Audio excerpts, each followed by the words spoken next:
जय राधा माधव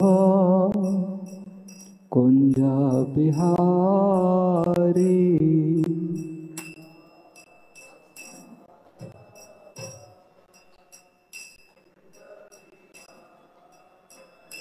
जय राधा माधव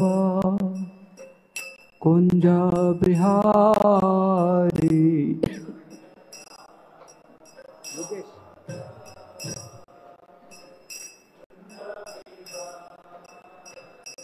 जय राधा माधव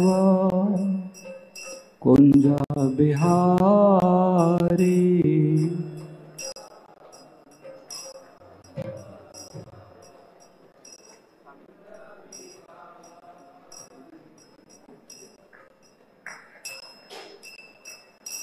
जय गोपी जन वल्लभा गिरिवर धारी।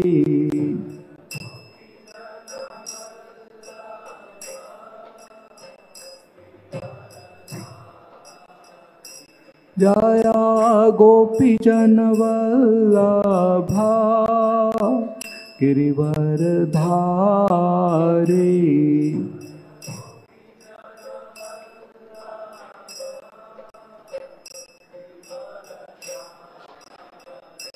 जय यशोदानंदन ब्रज जन रंजना।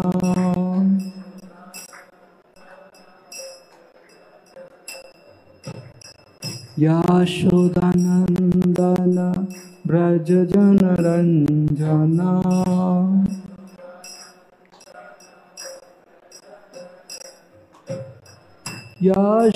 यशोदानंदन ब्रज जन रंजना।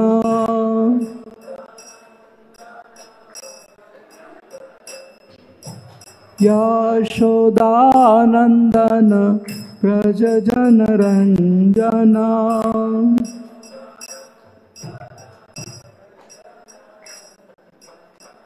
यमुना तेरा वनचारी।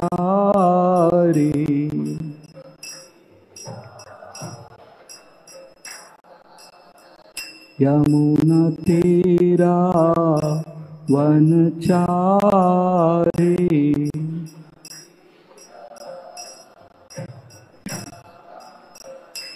जय राधा माधव कुंज बिहारी।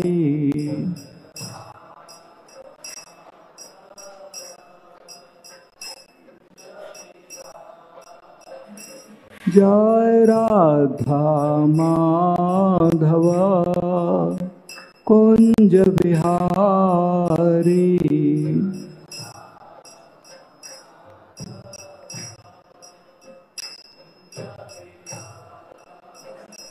जय श्री कृष्ण चैतन्य प्रभु नित्यानंद।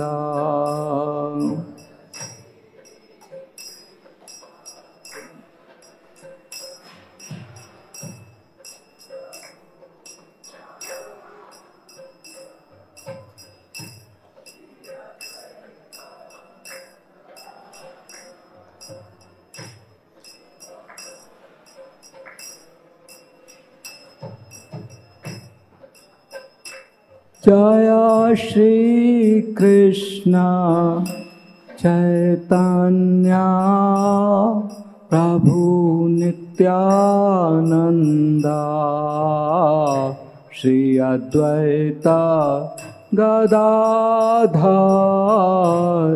श्रीवासादि गौर भक्तवृंद।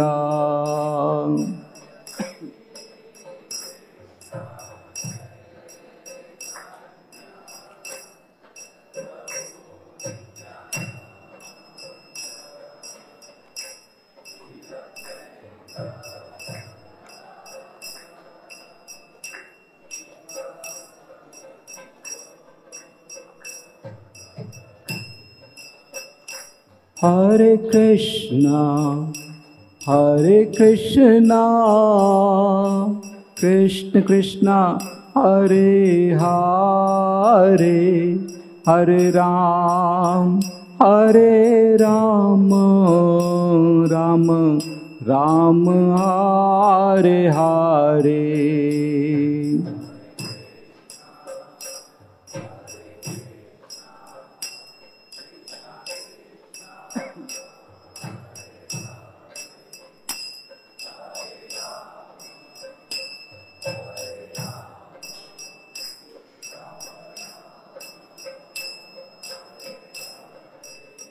Hare Krishna, Hare Krishna, Krishna Krishna, Hare Hare, Hare Ram, Hare Ram, Ram Ram, Hare Hare.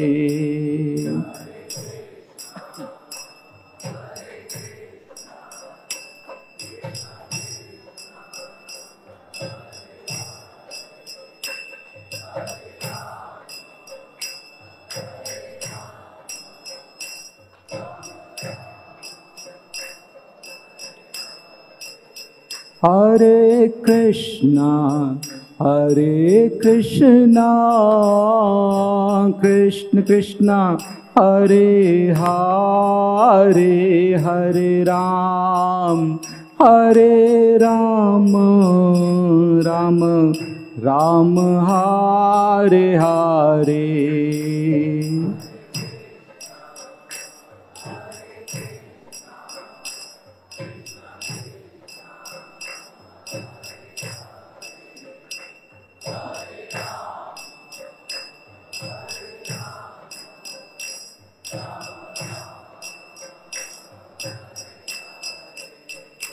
Hare Krishna, Hare Krishna, Krishna Krishna, Hare Hare, Hare Ram, Hare Ram, Ram Ram, Hare Hare.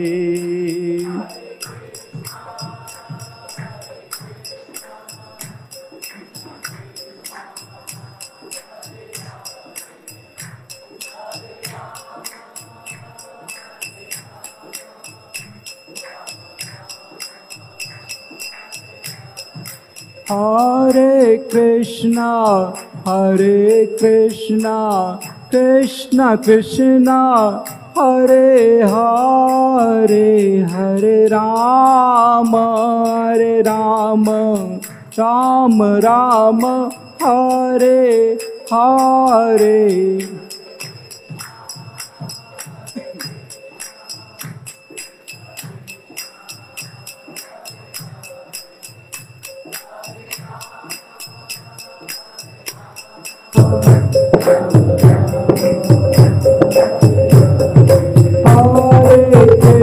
Hare Krishna, Hare Krishna, Krishna Krishna, Hare Hare, Hare Ram, Hare Ram, Ram Ram, Hare Hare.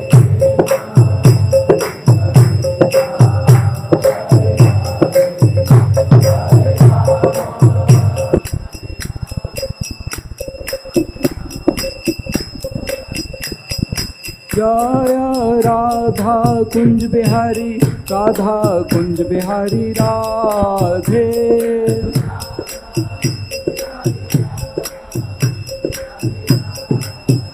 जय गौर निताय, गौर निताय, गौर निताय, जय गौर निताय।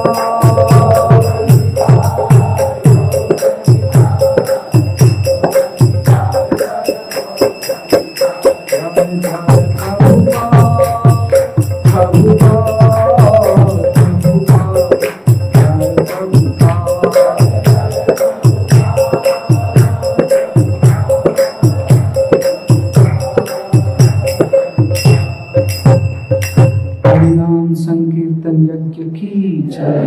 बोला श्रीमद् भागवतम की जय। समवेत गौर भक्त वृंद की जय। गौर प्रेमानंदी हरि हरि।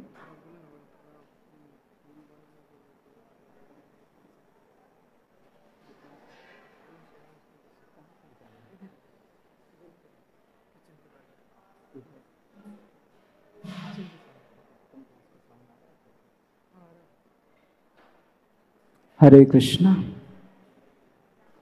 किचन में पूरी बनाने के लिए कुछ माताओं की सेवाओं की आवश्यकता है और वहाँ पर ये जो कथा हो रही है उसका साउंड भी आ रहा है, तो कुछ माताएं यदि पूरी बनाने की सेवा के लिए जा सके इस समय तो बहुत ही अच्छा होगा और आप पूरी बनाते हुए कृष्ण कथा सुन सकते हैं।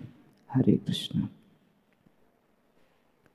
ओम नमो भगवते वासुदेवाय।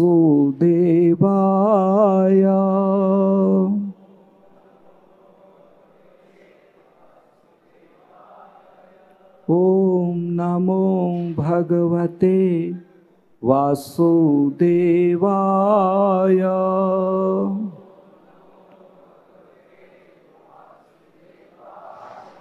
ओम नमो भगवते वासुदेवाय।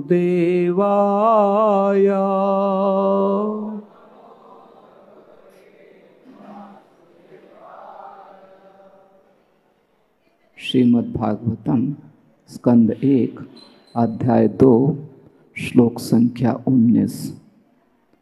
तदा रजस्तमो भावा कामलोभादयश्च ये चेत एतैरनाविद्धं स्थितं सत्त्वे प्रसीदति। तदा रजस्तमो भावा कामलोभादयश्च ये चेत एतैरनाविद्धं स्थितं सत्त्वे प्रसीदति। तदा रजस्तमो भावा कामलोभादयश्च ये चेत एतैरनाविद्धं स्थितं सत्त्वे प्रसीदति। दोहराइए। तदा रजस्तमो भावा कामलोभादयश्च चेत एतैरनाविद्धं स्थितं सत्त्वे प्रसीदति।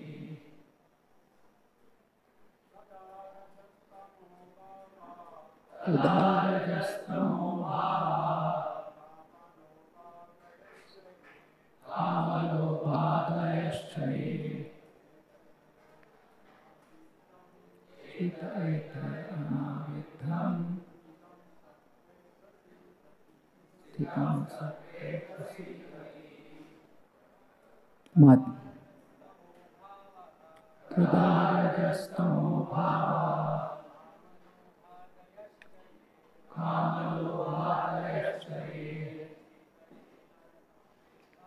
चेत एतैरनाविद्धं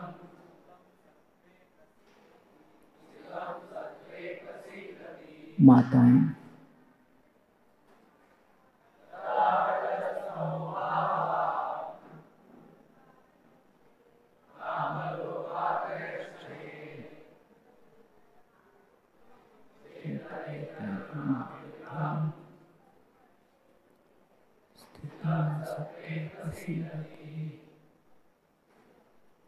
शब्दार्थ।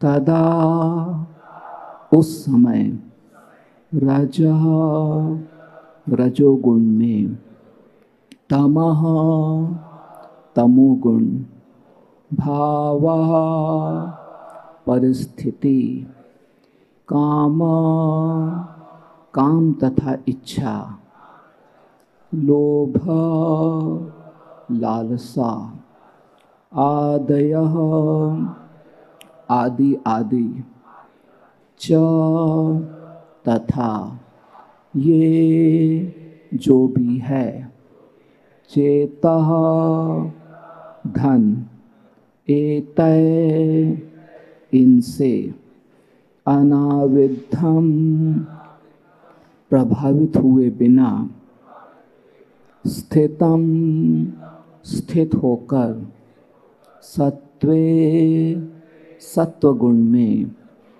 प्रसीदति परम प्रसन्न होता है। अनुवाद तथा तात्पर्य एसी भक्ति वेदांत स्वामी शील प्रभुपाद जी के द्वारा। शील प्रभुपाद की जय। अनुवाद। जो ही हृदय में अटल प्रेमा भक्ति स्थापित हो जाती है, प्रकृति के रजोगुण तथा तमोगुण के प्रभाव जैसे काम, इच्छा तथा लोभ हृदय से लुप्त हो जाते हैं, तब भक्त सत्व गुण में स्थित होकर परम सुखी हो जाता है। अनुवाद दोहराइए। जो ही हृदय में अटल प्रेमा भक्ति स्थापित हो जाती है, प्रकृति के रजोगुण तथा तमोगुण के प्रभाव जैसे काम, इच्छा तथा लोभ हृदय से लुप्त हो जाते हैं, तब भक्त सत्व गुण में स्थित होकर परम सुखी हो जाता है। तात्पर्य। अपनी सामान्य संवैधानिक स्थिति में जीव आध्यात्मिक आनंद में पूर्ण रूप से तुष्ट रहता है। यह स्थिति ब्रह्मभूत या आत्मनंदी अर्थात आत्मतुष्टि की स्थिति कहलाती है। यह आत्मतुष्टि किसी निष्क्रिय मूर्ख की तुष्टि जैसी नहीं रहती। निष्क्रिय मूर्ख अज्ञान अवस्था में रहता है, किंतु आत्मतुष्ट आत्मनंदी इस भौतिक जगत से परे होता है।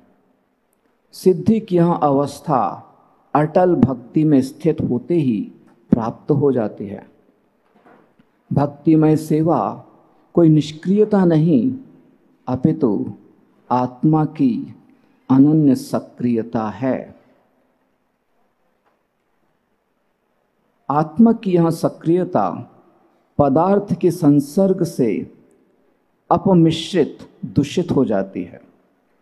फलतः काम, इच्छा, लोभ, निष्क्रियता, मूर्खता तथा निद्रा के रूप में गुरुग्न कार्यकलापों का उदय होता है। भक्तिमय सेवा का प्रभाव रजोगुण तथा तमोगुण के इन प्रभावों के पूर्ण निराकरण होने पर प्रकट होता है। तब भक्त तुरंत ही सत्वगुण में स्थित हो जाता है और वहाँ उन्नति करता हुआ वासुदेव के पद या शुद्ध सत्व के पद की ओर उठने की ओर अग्रसर होता है। केवल इस शुद्ध सत्व की अवस्था में कोई व्यक्ति भगवान के शुद्ध प्रेम के कारण अपने समक्ष कृष्ण को सदा देख सकता है। भक्त सदैव शुद्ध सत्व में रहता है, अतः वह किसी को हानि नहीं पहुंचाता। किंतु एक अभक्त चाहे कितना ही शिक्षित क्यों न हो, सदैव हानिप्रद होता है। भक्त न तो मूर्ख होता है न रजोगुणी। हानि पहुंचाने वाले मूर्ख तथा रजोगुणी व्यक्ति भगवत भक्त नहीं बन सकते, भले ही वे अपने बाहरी वेश से अपने आप को भक्त क्यों न प्रदर्शित करें। भक्त में सदैव ईश्वर के सद्गुण पाए जाते हैं। इन गुणों की मात्रा भले ही भिन्न हो, किंतु गुणता की दृष्टि से भक्त तथा भगवान एक समान होते हैं। ॐ अज्ञानतिमिरन्धस्य ज्ञानाञ्जनशलाकया चक्षुरुन्मीलितं येन तस्मै श्री गुरवे नमः। श्रीचैतन्यमनोभीष्टं स्थापितं येन भूतले स्वयं रूप कदा मह्यं ददाति स्वपदान्तिकम्। वन्देऽहं श्रीगुरो श्रीयुतापदकमलं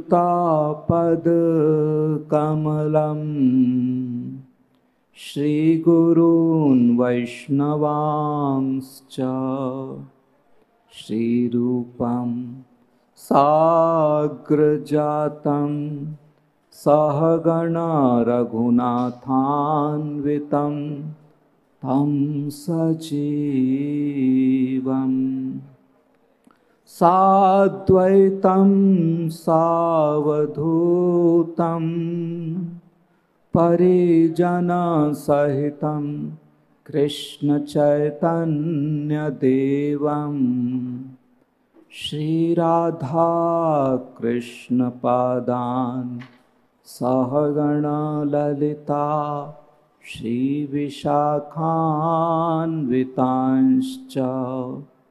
हे कृष्णा करुणा सिंधु दीनबंधु जगत्पते गोपेश गोपिका कांत राधा कांत नमोस्तुते।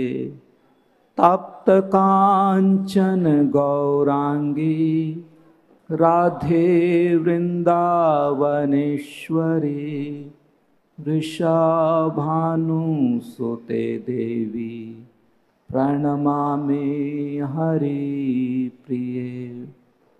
वाञ्छाकल्पतरुभ्यश्च कृपा सिन्धुभ्य एव च पतितानां पावनेभ्यो वैष्णवेभ्यो नमो नमः।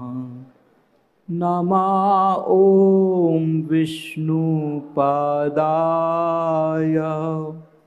कृष्णपृष्ठाय भूतले श्रीमते भक्तिवेदांत स्वामिन् इति नामिने।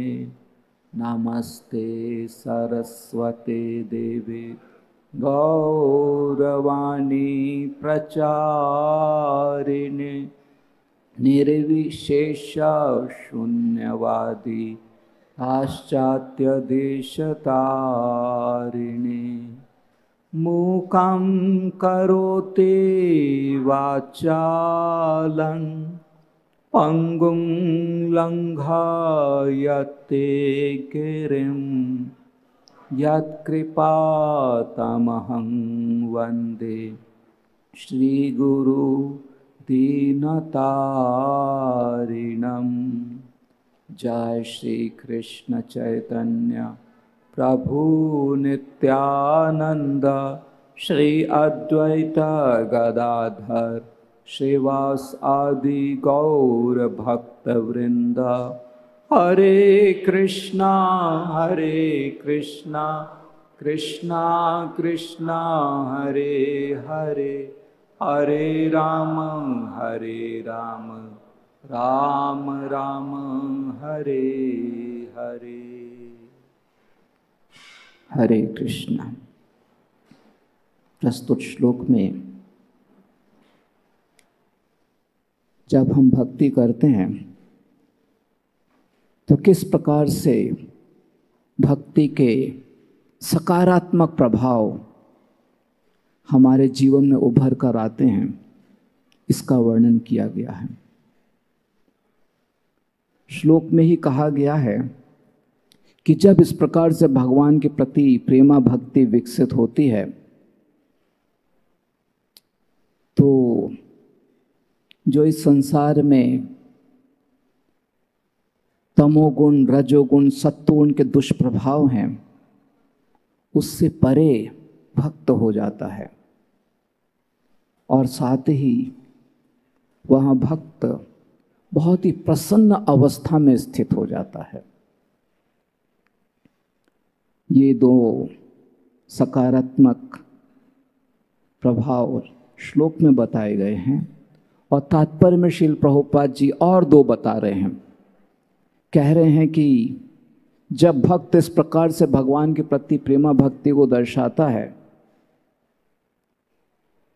तो वह अपने चरित्र में बहुत सारे सद्गुणों को दर्शाता है। वह किसी को हानि नहीं पहुंचाता है बल्कि अनेकानेक सद्गुणों को दर्शाता है और साथ ही ऐसा भक्त भगवान को सर्वत्र देखता है, भगवान का दर्शन करता है।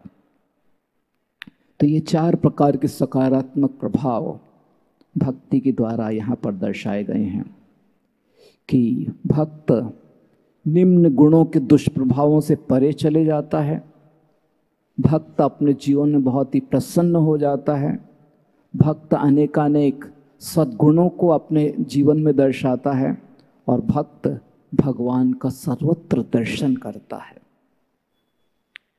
तो हम इन चारों तथ्यों को एक एक करके अच्छी तरह से समझने का प्रयास करेंगे।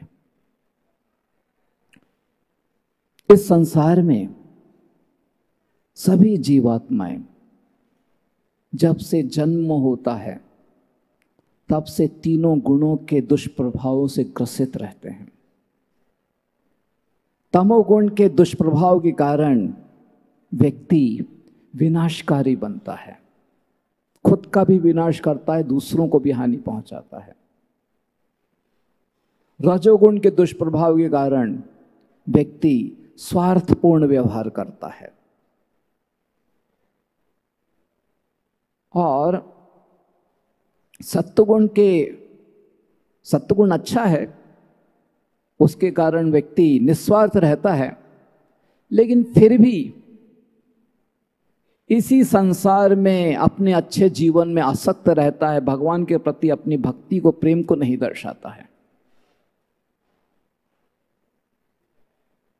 तो ये तीनों गुण व्यक्ति को खुद को केंद्र में रखते हुए जीवन यापन की प्रेरणा देते हैं। जो तमोगुण है उसके कारण व्यक्ति खुद को केंद्र में रखकर विनाशकारी बनता है, रजोगुण के प्रभाव के कारण व्यक्ति खुद को केंद्र में रखकर स्वार्थी बनता है और सत्वगुण के कारण व्यक्ति खुद को केंद्र में रखकर सोचता है कि मेरा जीवन बहुत अच्छा है और वो भगवान के प्रति अपनी रुचि नहीं दर्शाता है। तो उस दृष्टिकोण से तीनों गुण जीवात्मा को संसार में बांध कर रखते हैं। लेकिन जब हम भक्ति अपने जीवन में स्वीकार करते हैं तो भक्ति के द्वारा हम अपने आप को अपने जीवन का केंद्र न बनाकर भगवान श्री कृष्ण को अपने जीवन का केंद्र बनाते हैं और अपना सर्वस्व जीवन भगवान श्री कृष्ण की प्रसन्नता, उनकी सेवा के लिए अर्पित करते हैं। तो सत्वगुण, रजोगुण, तमोगुण के दुष्प्रभाव के कारण व्यक्ति खुद को केंद्र में रखता है, लेकिन जैसे ही हम भक्ति स्वीकार करते हैं तो तुरंत खुद का केंद्र हटाकर कृष्ण को केंद्र में रखते हैं और इस प्रकार से भक्ति स्वीकार कर से ये जो तीनों गुणों के दुष्प्रभाव हैं तुरंत हटते हैं। कृष्णदास कविराज चैतन्य चरितामृत में लिखते हैं, आत्मेंद्रिय प्रीति वांछा तारे बलि काम, कृष्णेंद्रिय प्रीति इच्छा धारे प्रेम नाम। खुद की तुष्टि के लिए व्यक्ति चाहे तमोगुण में व्यवहार करे या रजोगुण में व्यवहार करे या सत्वगुण में व्यवहार करे, उसे काम ही कहा जाता है। लेकिन जब हम भगवान की तुष्टि के लिए अपना जीवन अर्पित करते हैं तो उसे प्रेम कहा जाता है, वही भक्ति है। अर्थात जैसे ही भगवान की भक्ति हम स्वीकार करते हैं, सत्वगुण, रजोगुण और तमोगुण के जो दुष्प्रभाव हैं तुरंत नष्ट हो जाते हैं। जिस प्रकार से उदाहरण दिया गया है शास्त्रों में, कोई जो नारियल होता है, जब नारियल गीला होता है तो उसके अंदर जो सफेद रंग का जो नारियल का भाग है वो नारियल की परत से चिपका होता है। आपको निकालना है तो बहुत प्रयास करना पड़ता है। लेकिन वही नारियल जब सूख जाता है तो वही अंदर सफेद रंग का जो नारियल का भाग है वो नारियल की कठोर परत से अलग होकर नारियल के अंदर रहता है। ठीक उसी प्रकार से जब हम अपने जीवन में भक्ति को स्वीकार करते हैं तो ऐसा नहीं है कि हमने संसार छोड़ दिया, इसी संसार में रहते हैं। जैसे नारियल, वो सफेद भाग नारियल के अंदर ही है लेकिन नारियल के बाहरी परत से अलग है। ठीक उसी प्रकार से जब हम भक्ति स्वीकार करते हैं, इसी संसार में रहते हैं लेकिन इस संसार में जो सत्वगुण, रजोगुण, तमोगुण का दुष्प्रभाव है उससे अलग रहते हैं, उससे हम विचलित नहीं होते हैं। तो इस प्रकार से भक्ति करने से हम तुरंत इन तीनों गुणों के दुष्प्रभाव से परे चले जाते हैं। श्रीमद् भागवतम में दीति का उदाहरण दर्शाया गया है। दीति वह दैत्यों की माता है और हिरण्यकश्यपु और हिरण्याक्ष उन दैत्यों का पहले ही इंद्र के निवेदन के कारण वध किया गया है। तो दीति माता होने के कारण इसे स्वीकार नहीं कर सकी और अपने पति कश्यप मुनि से निवेदन करती है कि मुझे ऐसा पुत्र चाहिए जो इंद्र का वध करे। अर्थात इंद्र के प्रति इतनी अधिक ईर्ष्या और क्रोध की भावना दीति के हृदय में है कि वह इंद्र का वध करने के लिए पुत्र प्राप्ति चाहती है। तो जब कश्यप मुनि ने सुना तो वे बड़े अचंभित हुए कि दीति इतनी मेरी सेवा कर रही थी लेकिन हृदय में इतनी क्रूर दुर्भावना है। और कश्यप मुनि विचार करने लगे कि ऐसी परिस्थिति में मैं क्या करूं, आखिर इंद्र भी मेरा ही पुत्र है। कश्यप मुनि की दूसरी पत्नी अदिति, उनका ही पुत्र इंद्र है। तो कश्यप मुनि विचार करके दीति से कहते हैं कि यदि आप पुंसवन व्रत का पालन करो बिना किसी दोष के तो निश्चित रूप से आपको ऐसे पुत्र की प्राप्ति होगी जो इंद्र का वध करेगा। और यदि आपके इस व्रत में दोष हो गया तो वह इंद्र का शत्रु न होकर इंद्र का मित्र बन जाएगा। तो दीति ने भी बहुत श्रद्धा के साथ कहा कि आप व्रत के सारे यम और नियम मुझे बताएं और मैं बहुत अच्छी तरह से उसका पालन करूंगी। और तब कश्यप मुनि ने दीति को व्रत के सारे यम और नियम बताए जो केवल भक्ति के ही नियम थे कि किस प्रकार से स्वच्छ रखना चाहिए अपने आप को बाहरी रूप से और आंतरिक रूप से, और भगवान का स्मरण करना चाहिए। पूरे भक्ति के नियम बता दिए।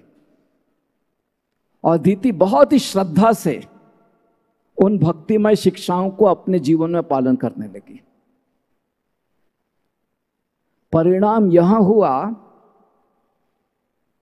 कि दीति का हृदय शुद्ध हो गया। दीति के हृदय में जो इंद्र के प्रति इतनी शत्रुता की भावना थी वह नष्ट हो गई और दीति ने इंद्र को भी अपने पुत्र के रूप में स्वीकार किया। तो यहां स्पष्ट उदाहरण है जो दर्शाता है कि जब हम अपने जीवन में भक्ति को स्वीकार करते हैं तो हृदय में जो भी अनर्थों की भावना है वहाँ सब भक्ति के द्वारा साफ हो जाती है और हम सभी जीवों के प्रति सद्भावना दर्शाते हैं। उसी प्रकार से ध्रुव महाराज, यहाँ तो दीति विनाश करना चाहती है इंद्र का, अर्थात तमोगुण से प्रभावित है। ध्रुव महाराज वो ब्रह्मा जी से भी बड़ा राज्य चाहते थे, रजोगुण से प्रभावित थे। उनको भी नारद मुनि ने भक्ति करने का निर्देश दिया और बहुत ही श्रद्धा से बालक ध्रुव ने उन भक्ति की शिक्षाओं का अपने जीवन में पालन किया, इस उद्देश्य से कि ब्रह्मा से भी बड़ा राज्य प्राप्त करना है। परिणाम क्या हुआ? भक्ति करने से केवल कुछ ही महीनों में ध्रुव महाराज का हृदय इतना पवित्र हो गया कि उन्हें भगवान का दर्शन प्राप्त हुआ और भगवान का दर्शन प्राप्त कर ध्रुव महाराज को कुछ भी संसारी वस्तु प्राप्त करने की इच्छा नहीं थी। उन्होंने भगवान को स्पष्ट कह दिया कि मैं तो इस संसार के कांच के टुकड़ों को प्राप्त करने का प्रयास कर रहा था, अब आप जैसा रत्न मुझे प्राप्त हो गया है, मुझे कुछ और नहीं चाहिए। तो इस प्रकार से जब हम अपने जीवन में भक्ति को स्वीकार करते हैं तो इस संसार में तमोगुण, रजोगुण, सत्वगुण के जो भी दुष्प्रभाव होते हैं उससे हम परे जाकर एक अच्छे वैष्णव की तरह भक्तिमय व्यवहार दर्शाते हैं। तो भक्ति के द्वारा हमारा हृदय शुद्ध हो जाता है। ठीक उसी प्रकार से जैसे सूर्य प्रकाश आते ही सारा अंधकार नष्ट हो जाता है। केचित केवलया भक्त्या वासुदेव परायणः अघम धुन्वर्ति कास्नेन निहारम इव भास्करः। जिस प्रकार से सूर्य के आने से कोहरा नष्ट हो जाता है, अंधकार नष्ट हो जाता है, ठीक उसी प्रकार से वासुदेव कृष्ण के प्रति अपनी भक्ति दर्शाने से हृदय के सारे दोष, अनर्थ, अज्ञानता सब नष्ट हो जाते हैं। और ये कौन नष्ट करता है? स्वयं भगवान हमारे हृदय में ज्ञान का दीपक जलाकर हृदय के अज्ञान को नष्ट करते हैं। भगवान भगवद गीता में कहते हैं, तेषाम एवानुकंपार्थम अहम अज्ञानजम तमः नाशयामि आत्मभावस्थो ज्ञान दीपेन भास्वता।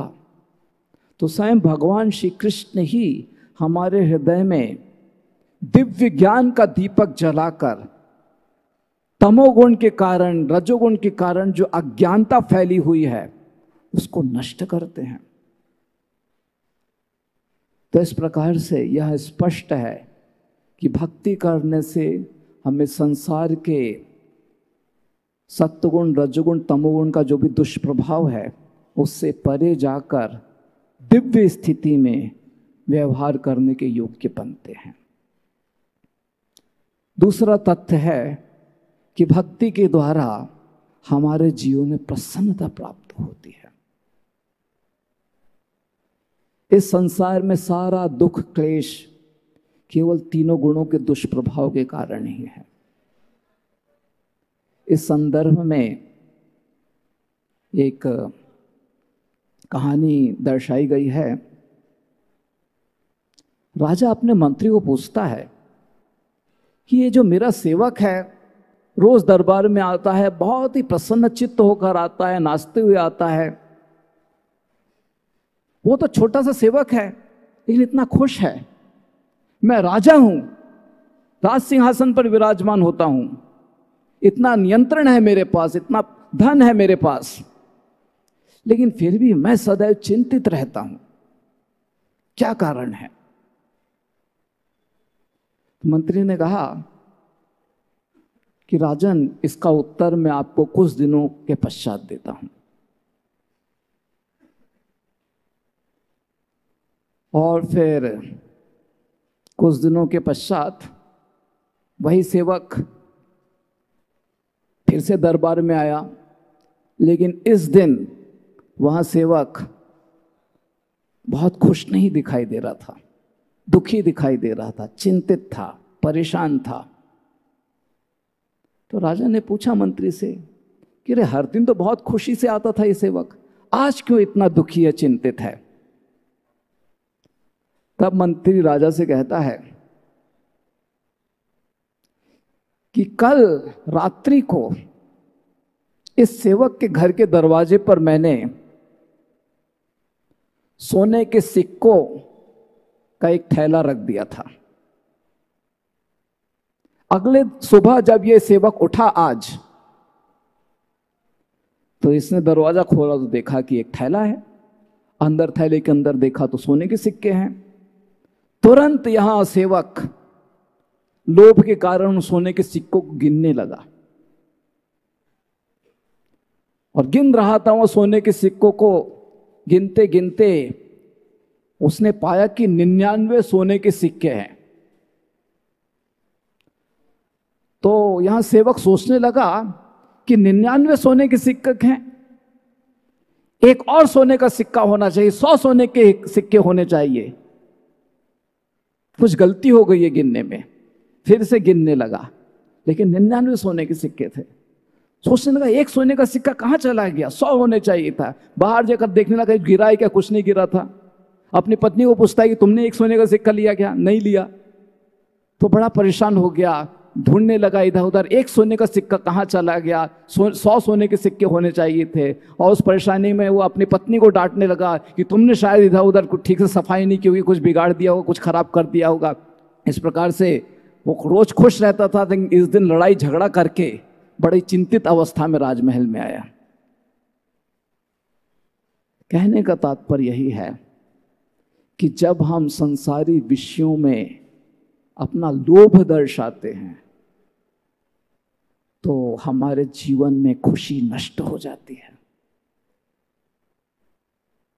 भगवान भगवत गीता में कहते हैं, ये ही संस्पर्शजा भोगान दुख योनय एवते। जैसे ही संसारी विषयों का हम भोग करना चाहते हैं तो दुख ही प्राप्त होता है। तो हमें संसारी विषयों का भोक्ता नहीं बनना है, हमें भक्त बनकर इस संसारी जो भी विषय है भगवान की सेवा में अर्पित करना है, तो हम खुश रहेंगे। खुद को भोक्ता बनाएंगे तो हम दुखी रहेंगे। भगवान को भोक्ता बनाएंगे, खुद को भक्त बनाएंगे तो खुश रहेंगे। तो तमोगुण, रजोगुण, सत्वगुण के दुष्प्रभाव के कारण हम खुद को केंद्र में रखकर भोक्ता बनाते रहते हैं और फिर हमारे जीवन में दुख समा जाता है। लेकिन यदि भक्ति स्वीकार करें, भगवान श्री कृष्ण की सेवा में अपना जीवन समर्पित करें,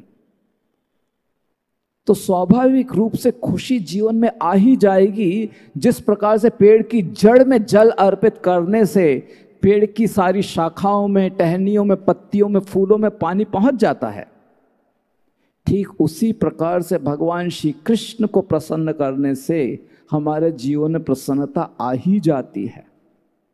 और यही जीवात्मा का वैधानिक स्वरूप है। जीवेर स्वरूप है कृष्णेर नित्यदास। यदि हम भगवान श्री कृष्ण के साथ अपने संबंध में वैधानिक स्थिति में रहेंगे तो खुश रहेंगे। भगवान श्री कृष्ण के साथ अपने स्वाभाविक संबंध को ठुकराकर इस संसार में संघर्ष करेंगे तो दुखी रहेंगे। जिस प्रकार से कोई बालक है अपने माता पिता का आश्रय ठुकराकर खुद अपना जीवन संसार में बिताना चाहता है तो बहुत संघर्षपूर्ण उसका जीवन होगा, दुखी रहेगा।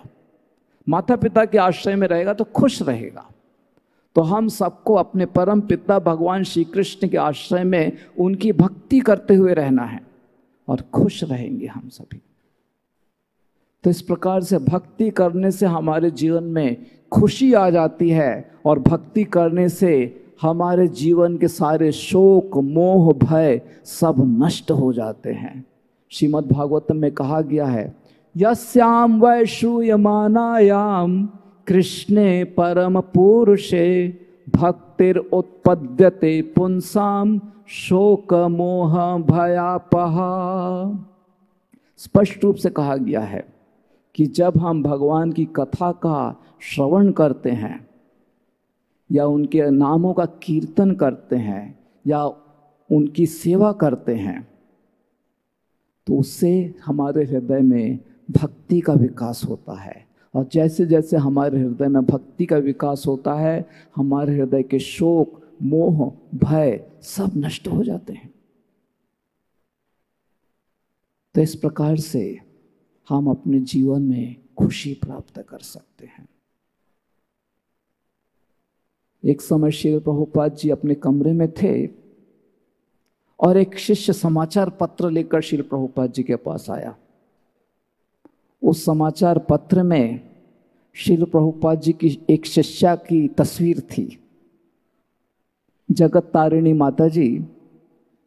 वो अपने पूर्व जीवन में भक्त बनने के पहले फिल्म नायिका थी और अभी मंदिर में सेवा कर रही थी, तो किचन में बर्तन भी साफ करने होते हैं, तो उस प्रकार की सेवा कर रही थी। तो समाचार पत्र में 2 तस्वीरें थी। एक तस्वीर थी जगत तारिणी माता जी की जो फिल्म नायिका के रूप में थी, और दूसरी तस्वीर थी कि जगत तारिणी माता जी रसोई घर में बर्तन साफ कर रही है। तो श्री प्रभुपाद जी ने समाचार पत्र देखा तो कहा कि देखो, इस पहली तस्वीर में जगत तारिणी माता जी कितनी दुखी लग रही है, चिंतित लग रही है, परेशान लग रही है, लेकिन अब भगवान की सेवा कर रही है कि इतनी खुश है, प्रसन्न है।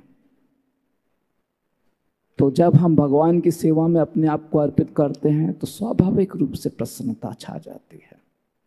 भगवान के आश्रय में रहने से हमारे जीवन में प्रसन्नता ही होती है। श्रील प्रभुपाद जी जुहू में थे और एक दिन सुबह मॉर्निंग वॉक के लिए जा रहे थे, तो उन्होंने एक कुत्ते को देखा जो कार के अंदर था, और कुछ कुत्ते सड़क पर भी थे। तो श्रील प्रभुपाद जी ने अपने शिष्यों को पूछा कि ये आप कुत्ते देख रहे हो यहां पर, क्या शिक्षा प्राप्त होती है इससे आपको? तो भक्तगण कुछ बोल नहीं पाए। तब श्रील प्रभुपाद जी ने कहा कि ये सब जो कुत्ते सड़क पर घूम रहे हैं, इनका कोई मालिक नहीं है, इनका कोई आश्रयदाता नहीं है, लेकिन ये कुत्ता जो कार के अंदर है, इसने अपने स्वामी को स्वीकार किया है, इसलिए ये ज़्यादा खुश दिखाई देता है, इसके पास ज़्यादा सुख सुविधा है। तो उसी प्रकार से जब हम भगवान का आश्रय स्वीकार करते हैं तो निश्चित रूप से भगवान की कृपा से हमारे जीवन में प्रसन्नता छा जाती है। और इतनी प्रसन्नता आ जाती है भक्त के जीवन में कि भक्त को संसारी विषय कुछ नहीं चाहिए। कोलाविछा श्रीधर, उनके पास कुछ भी नहीं था, पहनने के लिए अच्छे कपड़े नहीं थे, जो भी कपड़े थे उन कपड़ों में कई छेद थे, रहने के लिए ठीक से घर नहीं था, बारिश में सारे घर की छत से पानी गिरता था, कुछ भी ज्यादा अधिक आमदनी भी नहीं थी। ऐसी अवस्था में कोलाविछा श्रीधर भगवान का नाम कीर्तन करते हुए प्रसन्न थे। हरे कृष्णा कृष्णा कृष्णा हरे हरे, हरे राम राम राम हरे हरे। तो एक दिन श्री चैतन्य महाप्रभु ने कोलाविछा श्रीधर की ऐसी भक्ति से प्रसन्न होकर श्रीधर को बुलाया और कहा कि श्रीधर, मैं आपको कुछ वरदान देना चाहता हूं, कुछ मांगो मुझसे। श्रीधर कहने लगे कि मुझे कुछ आवश्यकता नहीं है।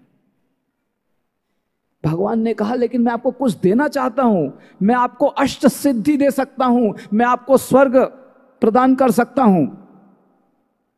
श्रीधर ने सब कुछ मना कर दिया और कहा कि हे भगवान, मैं सदैव आपके चरणों की सेवा में संतुष्ट हूं, मुझे कुछ नहीं चाहिए। तब श्री चैतन्य महाप्रभु बारंबार श्रीधर से आग्रह करने लगे कि श्रीधर कुछ तो मांग लो, मैं कुछ देना चाहता हूं आपको। तब श्रीधर कहते हैं कि भगवान, यदि आप मुझे कुछ देना ही चाहते हो तो मेरा आपसे निवेदन है कि वो जो बालक था निमाई, जो सदैव मेरी दुकान पर आता था और घंटों घंटों मुझसे बातें करता था, और घंटों घंटों मुझसे बातें करने के पश्चात मुफ्त में केला, केले के पत्ते वहां लेकर जाता था।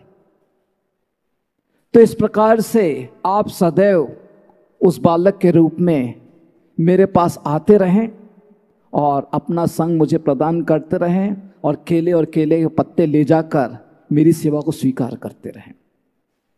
ये मांगा श्रीधर ने। अर्थात भक्त यदि कुछ मांगता ही है भगवान से तो केवल सेवा की मांग करता है और कुछ नहीं चाहिए भक्त को। कुछ भी संसारी वैभव, समृद्धि कुछ नहीं चाहिए भक्त को। भक्त को केवल सेवा चाहिए। सेवा करने में ही भक्त की खुशी है। अर्थात भक्ति करने से भक्त को खुशी प्राप्त होती। भक्ति अर्थात प्रेममय सेवा। तो भक्ति करने में ही खुशी है। और यदि हम भक्ति नहीं करते हैं, संसारी विषयों का भोग करते हैं, भोक्ता बनते हैं, तो हमारे जीवन में बहुत अधिक दुख समा जाता है। तो इसीलिए हमें भोक्ता नहीं बनना चाहिए, भक्त बनना चाहिए। इससे हमारे जीवन में बहुत खुशी प्राप्त होगी। तीसरा तथ्य यहां दर्शाया गया है कि भक्ति करने से भक्त के हृदय में अनेकानेक सद्गुणों का विकास होता है।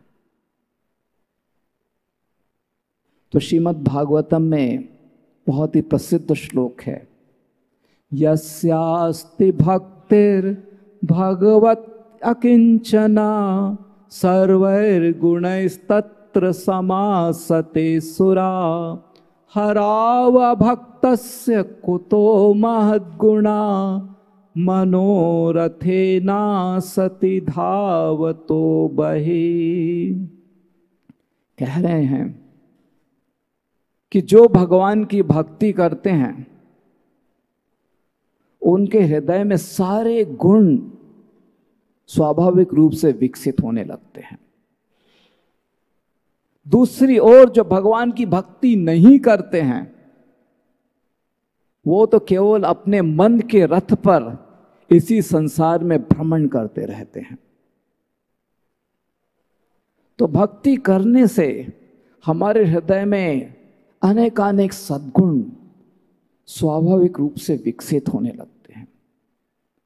और शास्त्रों में इसको दर्शाने के लिए अनेकानेक उदाहरण हैं। मृगारी बहुत ही क्रूर व्यक्ति था। कितना क्रूर था कि पशुओं को मारता था लेकिन पूरा नहीं मारता था, आधा मारता था। और फिर वो पशु तड़प तड़प के खून बहाते बहाते धीरे धीरे मरते थे। और ऐसे पशुओं की गति को देखकर मृगारी को बहुत अच्छा लगता था।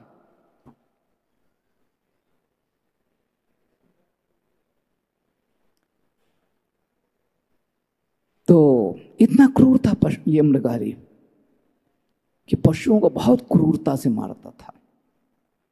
ऐसा क्रूरी मृगारी जब नारद मुनि का संग प्राप्त करता है, नारद मुनि से भक्ति के निर्देश को प्राप्त करता है, तो इस मृगारी का हृदय इतना पवित्र हो जाता है कि बाद में एक समय जब नारद मुनि पर्वत मुनि के साथ मृगारी को मिलने के लिए आते हैं तो मृगारी अपने गुरु का दर्शन करने के लिए भागते हुए आता है, लेकिन भागते भागते बीच में कई बार रुकता है। क्यों? क्योंकि चींटियां रास्ते में थी। वह चींटियों पर अपना पैर देकर उनकी हत्या नहीं करना चाहता था। तो जब पर्वत मुनि ने यह देखा कि अरे मृगारी तो इतना क्रूर था कि पशुओं को आधा मारकर उनको तड़पते तड़पते मरते देखकर बहुत खुश होता था, और अब ये मृगारी चींटियों पर अपना पैर भी नहीं रखना चाहता है, इतना अधिक हृदय परिवर्तन। तो यहां भक्ति का प्रभाव है। ये कोई कितना भी क्रूरी हो, उसके हृदय में अपार करुणा विकसित हो जाती है, और इतनी करुणा कि चींटी जैसे बहुत ही तुच्छ जीवों के प्रति भी वहां करुणा व्यक्त करता है। उसी प्रकार से रत्नाकर का उदाहरण है। रत्नाकर वो भी इतने दुष्ट चरित्र के थे कि जब नारद मुनि ने उनको कहा कि राम का नाम का उच्चारण करो, तो उनके मुख से राम का नाम निकलता नहीं था। तब नारद मुनि ने कृपा करके रत्नाकर से कहा कि ठीक है, आप मरा कहो, मरा के नाम का उच्चारण करो।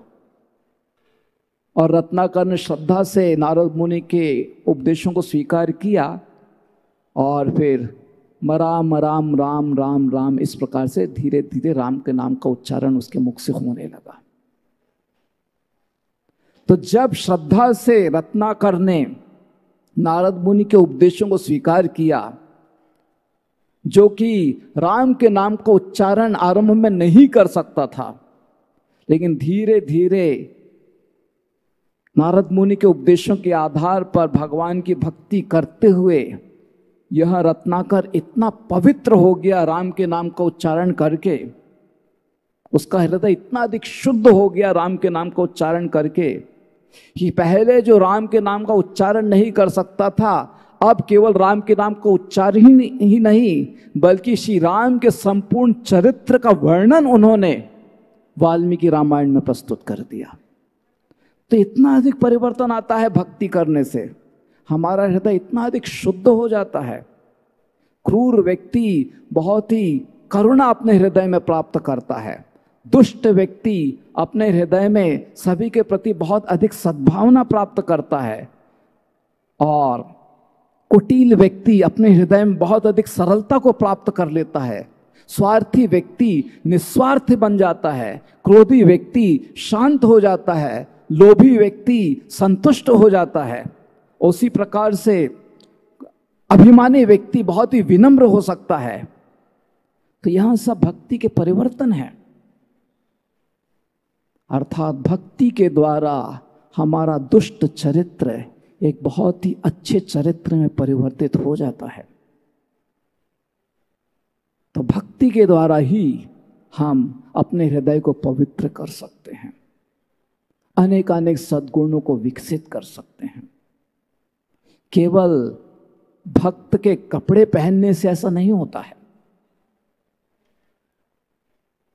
या कंठी माला धारण कर लो या शिखा रख लो, ये अच्छा है, लेकिन केवल बाहरी रूप से इस प्रकार की वेशभूषा अपना लो और आंतरिक रूप से भक्ति की शिक्षाओं को नहीं अपनाओ तो बात नहीं बनने वाली है। तुकाराम महाराज कहते हैं, यदि केवल भगवा वस्त्र पहनकर कोई साधु बनता है तो कुत्ता भी भगवा रंग का होता है, लेकिन वो साधु नहीं होता है, वो कुत्ता है। तो भक्ति करनी है तो केवल बाहरी रूप से भक्त का आवेश स्वीकार करने से भक्ति नहीं होती है। बहुत आसान है तिलक पहनना, कंठी माला धारण करना, बहुत आसान है,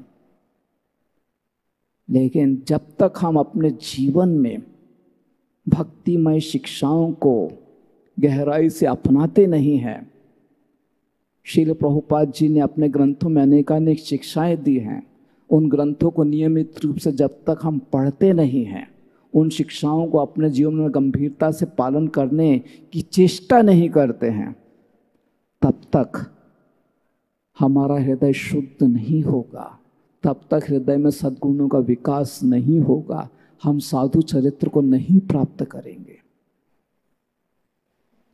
श्रीमद् भागवतम के 11वें स्कंध में बताया गया है कि नदी का जो बहता हुआ जल होता है वो बहुत ही पवित्र होता है, और वो बहते हुए जल से बहुत ही मधुर वाणी भी आती है, बहुत मधुर स्वर सुनाई देता है, और उस पवित्र जल के स्पर्श से कोई भी वस्तु स्वच्छ हो जाती है। तो 3 बातें कही गई हैं कि वह नदी का बहता हुआ जल पवित्र होता है, और उसके बहते हुए होने से बहुत ही मधुर स्वर सुनाई देता है, और कोई भी वस्तु उस बहते हुए जल के स्पर्श में आती है तो स्वच्छ हो जाती है। तो ठीक उसी प्रकार से श्री प्रभुपाद जी वो बहुत ही पवित्र हैं। उनका जो श्रीमद् भागवतम का संदेश है वो बहुत ही मधुर स्वर है, और जब इस संदेश को हम अपने जीवन में स्वीकार करते हैं तो हम स्वच्छ हो सकते हैं। तो इस प्रकार से हमारा हृदय स्वच्छ होता है जब हम किसी साधु के उपदेशों को अपने जीवन में उतारते हैं, उनके निर्देशों के आधार पर अपने जीवन में जब हम भक्ति करते हैं, तब हमारा हृदय स्वच्छ होता है। केवल भक्ति की बाहरी वेशभूषा को स्वीकार करने से हम भक्त नहीं बनते हैं, बल्कि हमें भक्ति की जो आंतरिक सद्गुण है उसे सद्गुरु के निर्देशों का पालन करते हुए अपने जीवन में विकसित करना होगा, तब हम भक्त बनते हैं, साधु बनते हैं। तितिक्षव कारुणिकः सुहृदः सर्वदेही नाम अजात शत्रवः शांतः साधव साधु भूषणम। तो इस श्लोक में बताया गया कि साधु कौन है। तो कहीं भी नहीं कहा गया है कि साधु वो है जो साधु के वस्त्र पहनता है, नहीं, साधु वो है जो साधु के आंतरिक लक्षणों को दर्शाता है। वहाँ सहनशील होता है, उसके हृदय में बहुत करुणा होती है, वहाँ सभी जीवों के प्रति सद्भावना रखता है, वहाँ किसी के प्रति शत्रुता नहीं रखता है, किसी को हानि नहीं पहुँचाता है, वहाँ इस संसार की बिगड़ती परिस्थितियों में विचलित नहीं होता है, शांत रहता है। ऐसा व्यक्ति साधु कहलाता है। तो इस प्रकार के सद्गुण हम विकसित कर सकते हैं यदि हम अपने जीवन में गंभीरता से भक्ति को धारण करें। तो यदि पहचानना है कि हम भक्ति कर रहे हैं या नहीं, तो पहचानना चाहिए कि क्या मेरे हृदय में ये सब सद्गुण विकसित हो रहे हैं कि नहीं, क्या मैं इस संसार के गुणों के परे व्यवहार करता हूं या नहीं,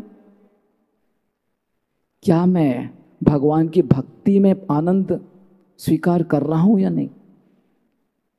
तो इस प्रकार से भक्ति के द्वारा ऐसे सद्गुण विकसित होते हैं।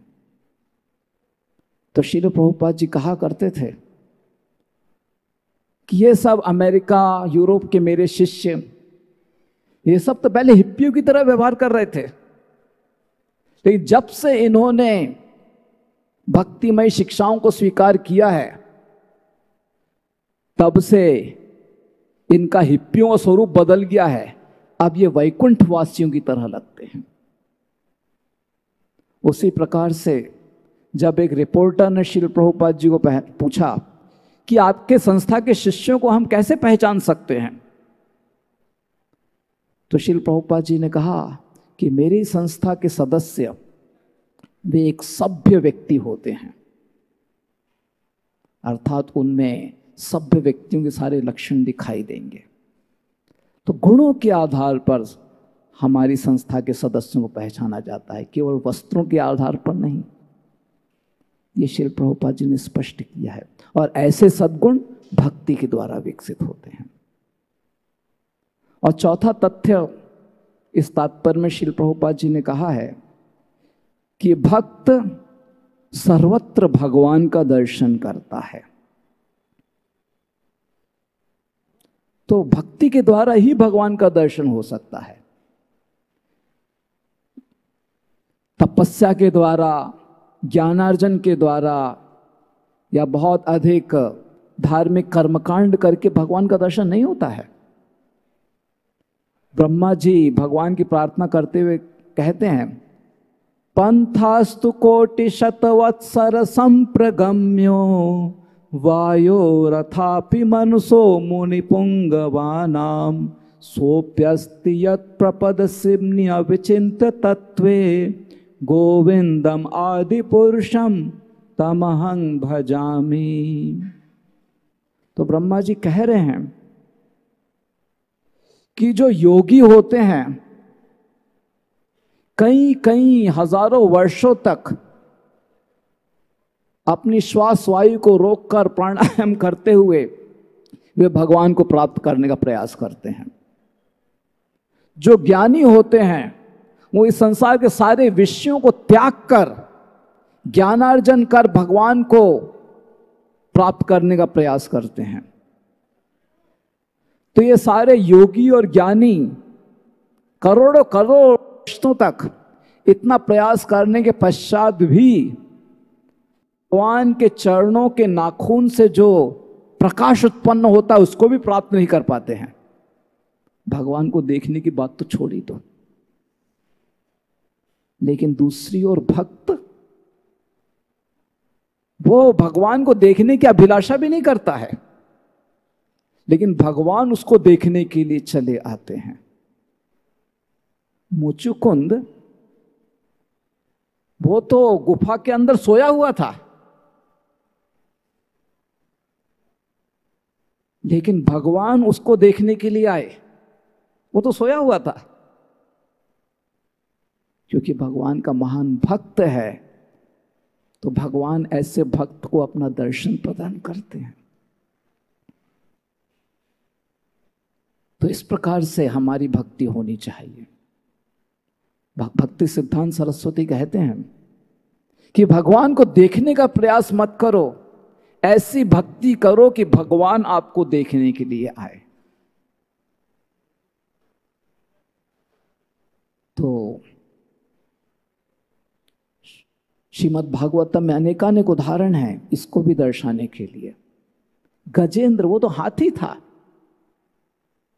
और अपना पूरा जीवन गजेंद्र ने एक पशु की तरह ही व्यवहार किया। बस अपने मृत्यु के आखिरी क्षण में उस गजेंद्र ने जो मंदाकिनी नदी में कमल खिल रहा था उस कमल को उठा करके भगवान का स्मरण करके भगवान को अर्पित किया, और तुरंत भगवान गरुड़ पर आसीन होकर गजेंद्र की रक्षा के लिए वहां आ गए। तो इस प्रकार से भगवान भक्त की भक्ति के प्रति खींचे चले आते हैं और भक्त भगवान का इस प्रकार से दर्शन करता है। शबरी वो कोई शास्त्रों की बहुत बड़ी विद्वान नहीं थी, एक सरल महिला थी और बस अपने गुरु के निर्देश के आधार पर श्री राम के आगमन के लिए रोज तैयारी करती थी। और ऐसे वर्षों वर्षों बीत गए, शबरी वृद्ध हो गई, लेकिन भगवान के प्रति बहुत दृढ़ श्रद्धा थी और अपनी वृद्धावस्था में इतना कष्ट होने के पश्चात भी शबरी श्री राम के आगमन की तैयारी करती थी और राम का दर्शन प्राप्त हुआ शबरी को। शबरी के पास क्षमता नहीं थी कि वो स्वयं जाकर राम को देख सके, लेकिन रामचंद्र जी स्वयं शबरी को अपना दर्शन प्रदान करते हैं।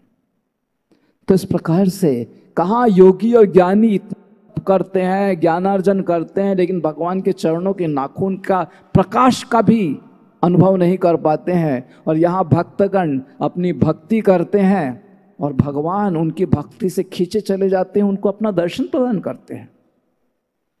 तो ये भक्त की महिमा है कि भक्त भगवान का दर्शन करता है और सर्वत्र दर्शन करता है।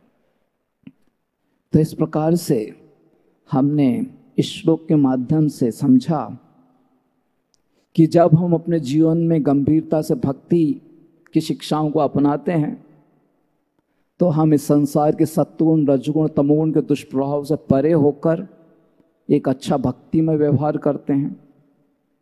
हमारे हृदय में अनेकानेक सद्गुणों का विकास होता है, साथ ही हम प्रसन्न हो जाते हैं और हमें भगवान का दर्शन प्राप्त होता है। तो इस प्रकार से हम सबको इस श्लोक से प्रेरणा लेकर अपने जीवन में गंभीरता से भक्ति की शिक्षाओं को अपनाने का दृढ़ संकल्प करना चाहिए। और श्रील प्रभुपाद जी ने बहुत ही सरलता से भक्ति करने के लिए बहुत ही अच्छे अच्छे निर्देश अपने ग्रंथों में प्रदान किए हैं, जिनका हमें नियमित रूप से अध्ययन करना चाहिए। तो सदैव हम श्रील प्रभुपाद जी की शिक्षाओं का अध्ययन करें। उनकी शिक्षाओं के आधार पर हम सभी वैष्णवों के साथ सहयोग करते हुए भगवान की अनेकानेक सेवाओं में जुड़ें, और साथ ही साथ इस कलयुग का जो युग धर्म है हरिनाम संकीर्तन, उस हरिनाम संकीर्तन को भी वैष्णव के साथ मिलजुल कर उसमें भी हम गंभीरता से भाग लें। हरे कृष्णा कृष्णा कृष्णा हरे हरे, हरे राम राम राम हरे हरे। तो जब इस प्रकार से हरि नाम, हरि कथा और हरि सेवा हम वैष्णव के साथ मिलजुल कर श्री प्रभुपाद जी की शिक्षाओं के आधार पर अपने जीवन में गंभीरता से अपनाते हैं, तो निश्चित रूप से हम सभी भक्ति के पथ पर तीव्रता से विकास करेंगे। और ये जो चारों तथ्य इस श्लोक में दर्शाए गए हैं, ये चारों सकारात्मक प्रभावों का अनुभव हम सभी अपने जीवन में भी कर सकते हैं। हरे कृष्णा। किसी कोई जिज्ञासा है, प्रश्न है तो पूछ सकते हैं। बोलिए प्रभु जी।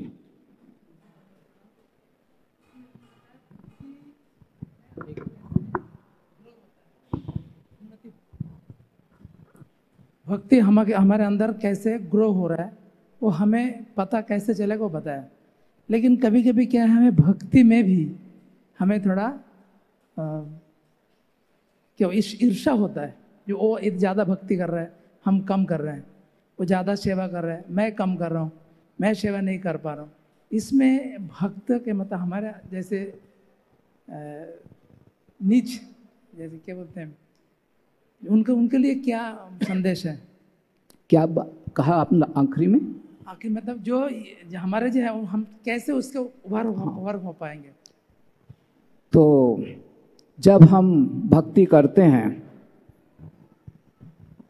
तो श्रील प्रभुपाद जी की शिक्षाओं का अध्ययन करते हुए, अच्छी तरह श्रवण करते हुए पहचानना चाहिए कि भक्ति क्या होती है। और अपने भक्ति में जीवन में जो भक्ति नहीं है, केवल भक्ति के जैसा दिखता है, उसके जाल में फंसना नहीं चाहिए। तो शुरुआत में हम आते हैं भगवान के प्रति अपनी भक्ति करने के लिए, भगवान के प्रति इतना प्रेम जताने के लिए, वैष्णव की सेवा करने के लिए, और बाद में वैष्णव के साथ रहते रहते इस प्रकार की दुर्भावना आ जाती है जो आपने बताई। तो उस प्रकार की दुर्भावना को आने देना नहीं चाहिए। आती है तो उसको आप अपने जीवन में अपनाओ मत, उसको दुर्लक्षित करो, ऐसा ही करना पड़ेगा। तो आचार्यगण उदाहरण देते हैं कि जब हम खेती करते हैं तो हम तो शायद चावल की खेती कर रहे हैं, चावल की फसल को उगा रहे हैं, लेकिन खेती करते करते अपने आप कुछ जो घन पतवार उग जाते हैं जो कि उस फसल के लिए हानिकारक होते हैं। तो किसान को अच्छे से पहचान करके वो जो घन पतवार है उसको अलग हटा देना चाहिए, ताकि उसकी जो फसल है वो अच्छे से उगती रहे। तो उसी प्रकार से हमारे भक्ति में, जीवन में भी जैसे ही हम पहचानते हैं कि अरे ये तो भक्ति के आडंबर में गंदगी है, तुरंत उसको उखाड़ के फेंकना चाहिए, उसके जाल में फंसना नहीं चाहिए। एक भक्ति का जो जीवन है बहुत ही सरल है, उस सरल भक्ति को हृदय से स्वीकार कीजिए और आगे बढ़िए। हरे कृष्णा। श्रील प्रभुपाद की जय। हरे कृष्णा। हरे कृष्णा। हम सभी श्रीमान गौरलीला प्रभु जी का हृदयपूर्वक आभार व्यक्त करेंगे, जिन्होंने बहुत ही महत्वपूर्ण शिक्षाएं उनके प्रवचन के द्वारा हम सबको प्रदान करके वास्तविक रूप से हम सबको लाभान्वित किया है। प्रभु जी ने उनके प्रवचन के द्वारा विशेष रूप से भगवान के प्रति प्रेमा भक्ति विकसित करने से 4 सकारात्मक बदल व्यक्ति के अंदर होते हैं, उसके बारे में हमें समझाया। प्रभु जी ने बताया कि भगवान के प्रति प्रेमा भक्ति विकसित करने से हम प्रकृति के 3 गुणों के दुष्प्रभावों से परे जाकर दिव्यता को प्राप्त कर सकते हैं। साथ ही साथ हम प्रसन्नता का अनुभव कर सकते हैं और हृदय में अनेक वैष्णव सद्गुणों का विकास हो सकता है और हम सर्वत्र भगवान का दर्शन कर सकते हैं। प्रभु जी का संपूर्ण प्रवचन भगवान के प्रति प्रेमा भक्ति विकसित करने के लिए बहुत ही प्रेरणादायक था। तो आइए हम प्रभु जी का हृदयपूर्वक आभार व्यक्त करेंगे। एक बार जोर से हरे कृष्ण महामंत्र का उद्घोष करके, हरे कृष्णा कृष्णा कृष्णा हरे हरे, हरे राम राम राम हरे हरे। श्रीमान गौर लीला प्रभु जी की। कुछ महत्वपूर्ण सूचना है, कृपया बैठे रहिए। आने वाली 4 मई को यानी कि शनिवार वरुथिनी एकादशी है और अगले दिन पारण समय रहेगा सुबह 6:05 से 10:22 तक। और आप सभी वैष्णवों के लिए बहुत ही एक महत्वपूर्ण खुश खबर है। परम पूज्य भक्ति प्रेम स्वामी महाराज जी का पिछले 2 दिन पूर्व पुणे में आगमन हो चुका है और महाराज जी के द्वारा कल की श्रीमद् भागवतम की कक्षा दी जाएंगी यहाँ पर। तो आप सभी ज़्यादा से ज़्यादा संख्याओं में उपस्थित रहकर महाराज जी का दिव्य संग प्राप्त कीजिए। साथ ही साथ कल संध्या समय 6 से 9 बजे तक रविवार पेट में RCM स्कूल के मैदान पर गौर पूर्णिमा का महामहोत्सव महाराज जी के दिव्य उपस्थिति में मनाया जाएगा। तो आप सभी इस उत्सव में भी ज़्यादा से ज़्यादा संख्या में उपस्थित रहकर भगवान की कृपा प्राप्त कीजिए। इस कार्यक्रम की रूपरेखा इस प्रकार से रहेगी।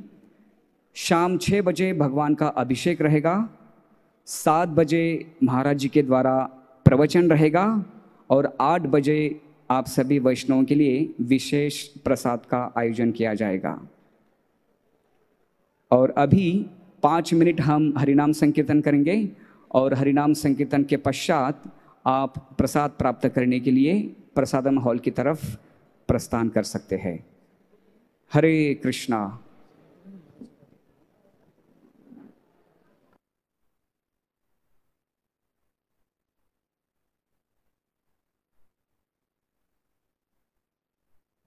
हरे कृष्णा। आज भी परम पूज्य भक्ति प्रेम स्वामी महाराज जी का प्रवचन इसी मंदिर में शाम 6 से 8 बजे के बीच में रहेगा। तो महाराज जी के दिव्य संग का लाभ उठाने हेतु आप सभी उपस्थित रहिए। शाम को 6 बजे। हरे कृष्णा।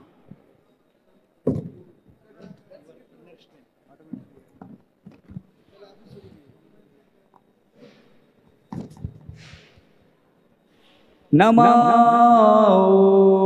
विष्णुपदाय कृष्णपृष्ठाय भूतले श्रीमते भक्ति वेदांत स्वामिन् इति नामिने नमस्ते। नमो विष्णुपदाय कृष्णपृष्ठाय भूतले श्रीमते भक्ति वेदांत स्वामी